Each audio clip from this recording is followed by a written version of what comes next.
দুখানের মধ্যে আল্লাহ বলেন হামিম ওয়াল কিতাবিল মুবিন ইন্না আনজালনাহু ফি লাইলাতিন মুবারাকাহ ইন্না কুন্না মুনজিরিন ফিহা ইফরাকু কুল্লু আমরিন হাকিম। আল্লাহ পাক এখানে লাইলাতুল মুবারাকা বলে যে রজনীর কথা বলেছেন, রাসূল আরবি সাল্লাল্লাহু আলাইহি ওয়াসাল্লামের হাদিস অনুযায়ী আমরা বোঝার চেষ্টা করব এই রজনী আসলে কোন রজনী, এই রজনীর ফজিলত, এই রজনীর গুরুত্ব, এই রজনীর মাহাত্ম্য কি। সম্মানিত হাজরিন, আল্লাহর হাবিব নূর নবীজি মুহাম্মদুর রাসূলুল্লাহ সাল্লাল্লাহু আলাইহি ওয়াসাল্লাম শাবানকে তার নিজের মাস হিসেবে আখ্যায়িত করেছেন বলে সুবহানাল্লাহ। আল্লাহর হাবিব বলেন শাবানু শাহরি, শাবান হলো আমার মাস, ওয়ারাজাবু শাহরুল্লাহ, রজব হলো আল্লাহ পাকের মাস, শাবানুল ওয়ারমাদানু শাহরু উম্মতি, রমজানুল মুবারক হলো আমার উম্মতের মাস, শাবানুল মুকাফফিরাত, শাবান মাস অপরাধ মোচনকারী, ও রমাদানুল মুতাহহির, রমজান মাস হলো পবিত্রকারী। বলি সুবহানাল্লাহ। তাহলে শাবান, এই শাবানে বান্দা তার গুনাহের জন্য, কৃতকর্মের জন্য অনুতপ্ত হবে, তওবা করবে, ইস্তেগফার করবে, ক্ষমা চাইবে, আল্লাহ পাক বান্দার গুনাহগুলো ক্ষমা করে দিবেন। আর এমনই এক মাসের মধ্যে এমন গুরুত্বপূর্ণ একটা রজনী, যে রজনীটাকে কুরআনুল কারীমের ভাষায় লাইলাতুল মুবারাকা বলা হয়েছে। বলে সুবহানাল্লাহ। হাদিসে মুবারাকায় এই রজনীকে লাইলাতুন নিসফি মিন শাবান বলা হয়েছে। ফার্সিতে আমরা এটাকে বলি শবে বরাত, সৌভাগ্য রজনী, মাগফিরাতের রজনী। আসুন আমরা শবে বরাতের কয়েকটি নাম সম্পর্কে আমরা জেনে নেই। ইলামু, জেনে রাখো, আন্না লাইলাতুন নিসফি মিন শাবান লাহা আসমাউন কাসীরাতুন লিফাদিলাতিল আদিদ। শাবান মাসের অর্ধরাত মানে 14 তারিখ দিবাগত রজনী, আমাদের আজকের এই দিন যাওয়ার পরে যে রজনী আমাদের নিকট আসবে, এই রজনীতে বিভিন্ন ফজিলতের কারণে এটার অনেকগুলো নাম রয়েছে। মিনহা লাইলাতুল বারাআহ, তন্মধ্যে একটি নাম হলো পাপ মুক্তির রজনী, পাপ মুক্তির রজনী। ওয়া লাইলাতুল মুবারাকাহ, আরেকটি নাম হলো বরকতের রাত। ওয়া ঈদুল মালাইকা, এর আরেকটি নাম হলো ফেরেশতাদের ঈদের রাত। বলে সুবহানাল্লাহ। ওয়া লাইলাতুল গুফরান, এই রাতের আরেকটি নাম হলো ক্ষমার রজনী। এই রাতে আল্লাহ তার অসংখ্য বান্দাকে ক্ষমা করে দেন। বলে সুবহানাল্লাহ। মাশহুরাতুন ওয়া মাসুরা, এই নামগুলো যে বললাম, এই সবগুলো নাম প্রসিদ্ধ হাদিস দ্বারা প্রমাণিত। সুবহানাল্লাহ বলবেন না? শবে বরাত এই রজনীতে আসমানের 300 রহমতের দরজা খোলা হয়। বলে সুবহানাল্লাহ। 300 দরজা যদিও খোলা হয়, কিন্তু এই রজনীতে আল্লাহ পাক 6 শ্রেণীর মানুষকে ক্ষমা করবেন না। ইল্লা বিত্তাওবা তাওবাতান নাসুহা, যতক্ষণ পর্যন্ত না ওই 6 শ্রেণীর লোক তাওবাতুন নাসুহা, খাঁটি মনে তাওবা না করবে, ততক্ষণ পর্যন্ত ওই 6 শ্রেণীর লোক আল্লাহ পাক এই রজনীতেও ক্ষমা করবেন না। হযরত মাওলানা আব্দুর রহমান সাফুরি আশ-শাফি রাহিমাহুল্লাহ, তিনি তার কিতাব নুজাহাতুল মাজালিস কিতাবে তিনি বলেন, আন আবি হুরায়রা রাদিয়াল্লাহু তাআলা, হযরত আবু হুরায়রা রাদিয়াল্লাহু তাআলা থেকে হাদিস বর্ণিত, আনিন নবী সাল্লাল্লাহু আলাইহি ওয়াসাল্লাম, তিনি রাসূলুল্লাহ সাল্লাল্লাহু আলাইহি ওয়াসাল্লাম থেকে ইরশাদ করেন, ক্বালা জাইনি জিবরাইল লাইলাতান নিসফি মিন শাবান। রাসূল সাল্লাল্লাহু আলাইহি ওয়াসাল্লাম ইরশাদ করেছেন, আমার কাছে জিবরাইল আলাইহিস সালাতু ওয়াস সালাম আসলো শাবানের 15 তারিখ, অর্থাৎ 14 শাবান দিবাগত রজনীতে আমার নিকট জিবরাইল আলাইহিস সালাতু ওয়াস সালাম আসলো। وقال يا محمد ارفع رأسك, সাইয়েদনা জিবরাইল এসে বলল, ইয়া রাসূলুল্লাহ, ইয়া হাবিবাল্লাহ, আপনি আপনার মাথা মুবারক উপরের দিকে উঠান। ইফতাহুল্লাহু ফিহা সামিআতিন বাবি মিন আবওয়াবির রহমান। আল্লাহর হাবিব নূর নবীজি মুহাম্মদুর রাসূলুল্লাহ সাল্লাল্লাহু আলাইহি ওয়াসাল্লামকে যখন জিবরাইল বলল, ইয়া মুহাম্মদ ইরফা রাসাক, এ মুহাম্মদ সাল্লাল্লাহু আলাইহি ওয়াসাল্লাম আপনি আপনার মাথা মোবারক উপরের দিকে উঠান। আল্লাহর হাবিব মাথা মোবারক উপরের দিকে উঠালেন। উঠিয়ে তিনি দেখলেন আল্লাহ পাক রহমতের 300 দরজা খুলে দিয়েছেন। বলি সুবহানাল্লাহ। কয়টা দরজা? এরপরে রহমতের দরজা খুলে দেন। ইয়াগফিরুল্লাহু লিজামিঈ, সবাইকে ক্ষমা করে দেয় যারা ক্ষমা চায়। মান লাহা, তারা ব্যতীত। ইউশরিক বিহি শাইআন, 1 নাম্বার শ্রেণী হলো যারা শিরিক করে। আল্লাহর সাথে শিরিক করাটা সবচাইতে বড় কবিরা গুনাহ। কবিরা গুনাহের স্তরের মধ্যে অনেকগুলো স্তর আছে। সবচাইতে বড় কবিরা গুনাহ হলো ইন্নাশ শিরকা লাযুলমুন আযীম, নিশ্চয়ই শিরিকটা হলো বড় জুলুম, বড় অপরাধ। এজন্য আল্লাহর হাবিব বলেন এই রজনীতে আল্লাহ পাক 6 শ্রেণীর মানুষকে ক্ষমা করবেন না। 1 নাম্বার হলো ইশরিকু বিহি শাইআন, যারা আল্লাহর সাথে কাউকে শরীক সাব্যস্ত করে। 2 নাম্বার ইল্লা আইয়াকুনা সাহির, 2 নাম্বার হলো যারা জাদু করে, জাদুকর। 3 নাম্বার আও কাহিন, যারা গণনা করে, আঙ্গুল দেখে দেখে, হাত দেখে দেখে গণনা করে। আছে না নাই? এদের কাছে যাওয়া যাবে? যারা জাদু করে এদের কাছে যাওয়া যাবে? যারা হাত দেখে দেখে গণনা করে এদের কাছে যাওয়া যাবে? আমাদের ওস্তাদ যখন দারুন নাজাতে ক্লাস করতেছিলাম, তো এই হাদিসটা যখন সামনে আসলো, হুজুর বলল এরকম কোনো গণক যদি কখনো তোমাদের সামনে চলে আসে, বিসমিল্লাহ বলে জোরে একটা থাপ্পড় দিয়ে দিবা গাল দেখা। তো থাপ্পড় দেওয়ার পরে জিজ্ঞেস করবে কি ব্যাপার, আমাকে থাপ্পড় দিলেন কেন? তখন জবাব দিবা যে আপনি মানুষের হাত দেখে দেখে গণেন, সকালবেলা নিজের হাতটা গুনে বের হইলেন না যে আমার থাপ্পড় খাইবেন? বুঝতেছেন? সকালবেলা নিজের হাতটা দেখে বাইরে হইলেন না যে আজকে আপনি আমার থাপ্পড় খাইবেন? এজন্য কোনো গণকের কাছে যাওয়া যাবে না, কোনো জাদুকরের কাছে যাওয়া যাবে না। 4 নাম্বার হলো আও মুসিররা, যারা তাকদীরের ফয়সালা দিতে চায়। 5 নাম্বার হলো আলা জিনা, যারা ব্যভিচার করে। 6 নাম্বার হলো মিনাল খামার, যারা সব সময় মদ পান করে, তাদেরকেও ক্ষমা করা হবে না। খুব সংক্ষেপে বলে ফেলছি। 1 নাম্বার যারা শিরিক করে, 2 নাম্বার যারা জাদু করে, 3 নাম্বার যারা গণনা করে, 4 নাম্বার যারা তাকদীরের ফয়সালা করতে চায়, 5 নাম্বার যারা ব্যভিচার করে, 6 নাম্বার যারা মদ পান করে। এই 6 শ্রেণীর লোক আল্লাহ পাক এই মোবারকময় রজনীতে তাওবাতুন নাসুহা ব্যতীত তাদেরকে আল্লাহ ক্ষমা করবেন। এমন তওবা, যেই তওবার কারণে সে একবার যেই গুনাহ থেকে তওবা করবে, এই গুনাহ জীবনে আর কখনো করবে না। এমন শক্ত তওবা, এমন খাঁটি তওবা যদি একবার কেউ করে, আল্লাহ বলেন তওবা করার পরে এই 6 শ্রেণীকে আমি ক্ষমা করব, এর আগ পর্যন্ত না। হাজিরিন, বিস্তারিত ব্যাখ্যা আজকে যাব না, না হয় এই 6টার বিস্তারিত ব্যাখ্যা অনেক জরুরি। আজকে জিনা শুধু আমরা বুঝি প্রাপ্তবয়স্ক ছেলে মেয়ে একসাথ হওয়া, স্বামী স্ত্রী অবৈধভাবে যদি একজনের স্ত্রী আরেকজন স্বামী একত্রিত হয়, যেটাকে মিলকুল বদআ বলা হয়। স্বামী স্ত্রীর মধ্যে যে দৈহিক সম্পর্ক হয়, এই দৈহিক সম্পর্ক যদি অনৈতিকভাবে, অন্যায়ভাবে, শরীয়ত বহির্ভূতভাবে কারো সাথে করা হয়, এটাকে জিনা বলা হয়। আমরা শুধু এতটুকু জানি, কিন্তু হাজিরিন, এই জিনা এটাকে বলা হয় চূড়ান্ত পর্যায়ের জিনা। এটা ছাড়াও আরো জিনা আছে না নাই? আরো জিনা আছে। চোখের জিনা আছে, কানের জিনা আছে, হাতের জিনা আছে, পায়ের জিনা আছে, দিলের জিনা আছে। এজন্য যখন রাস্তাঘাটে বের হবেন সাবধানে চলাফেরা করার প্রয়োজন আছে না নাই? আজকে ইংরেজি কত তারিখ? 14 ফেব্রুয়ারি, আল্লাহর গজব দিবস, ওয়েস্টার্ন কালচারে বিশ্ব ভালোবাসা দিবস আছে না নাই?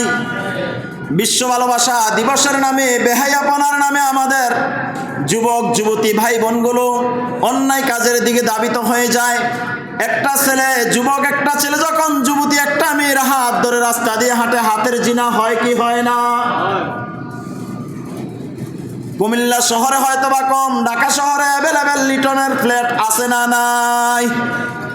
বুঝেন না? এজন্য হাজিরিন, প্রাপ্তবয়স্ক ছেলে মেয়ে যাদের ঘরে আছে তাদেরকে বুঝাবেন, অন্তত কমপক্ষে বিশ্ব ভালোবাসা দিবসের নামে যেন তারা ঘর থেকে বের হওয়ার সুযোগ না পায়। এত ভালোবাসা একদিনের জন্য উতলে উঠলো, সারা দিনের কোনো খবর নাই, সারা মাসের কোনো খবর নাই, সারা বছরের কোনো খবর নাই। এত ভালোবাসা দিয়ে কি হবে? যেই ভালোবাসার কারণে জিনাহের মতো অপরাধ করে ফেলে, মনে করতেছেন সারাদিন জিনাহের মতো মধ্যে লিপ্ত থাকবেন, গুনাহে কবিরার মধ্যে লিপ্ত থাকবেন, আর রাত্রেবেলায় লাইলাতুল বারাআতের রজনীতে এসে আল্লাহর কাছে ক্ষমা চাইবেন, আল্লাহ মাফ করে দিবে। বিষয়টা কি এমন? হাজিরিন, সাবধান। আমার মা বোনেরা, আপনারাও সাবধান। পুরুষ লোক ঘরের মধ্যে বেশি সময় থাকে না, কর্মে ব্যস্ত, বাহিরে যেতে হয়। কিন্তু মা বোনেরা, আপনাদের প্রাপ্তবয়স্ক যুবক ছেলে এবং আপনাদের যুবতী মেয়েরা কোথায় বের হয়, কোথায় যায়, সাবধান হয়ে যেতে হবে। গতকাল বিকেলে একটা খবর শুনলাম, আশ্চর্য হয়ে যাবেন, আশ্চর্য হয়ে যাবেন। এই এলাকার মসজিদের খুব কাছে, মসজিদের আশেপাশে খুব কাছে একটা মেয়ে ইদানিং জিন্স প্যান্ট পরে বাহিরে চলাফেরা করে, রাস্তাঘাটে চলাফেরা করে, অনেক মুরব্বীদের চোখে পড়ে। যখন তার মায়ের কাছে বিচার নিয়ে গেছে, তার মা ওই ব্যক্তিকে মামলা দেওয়ার ভয় দেখিয়েছে। নাউজুবিল্লাহ বলবেন না? ওই মা কি ইসলামিক অনুশাসন মানে?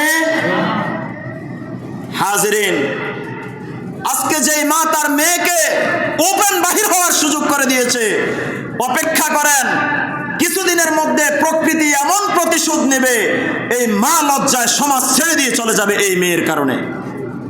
এই মেয়ে এমন কাণ্ড ঘটাবে, এই মা এই সমাজে আর থাকার সুযোগ পাবে না। অপেক্ষা করেন, প্রকৃতি কি প্রতিশোধ নেয়।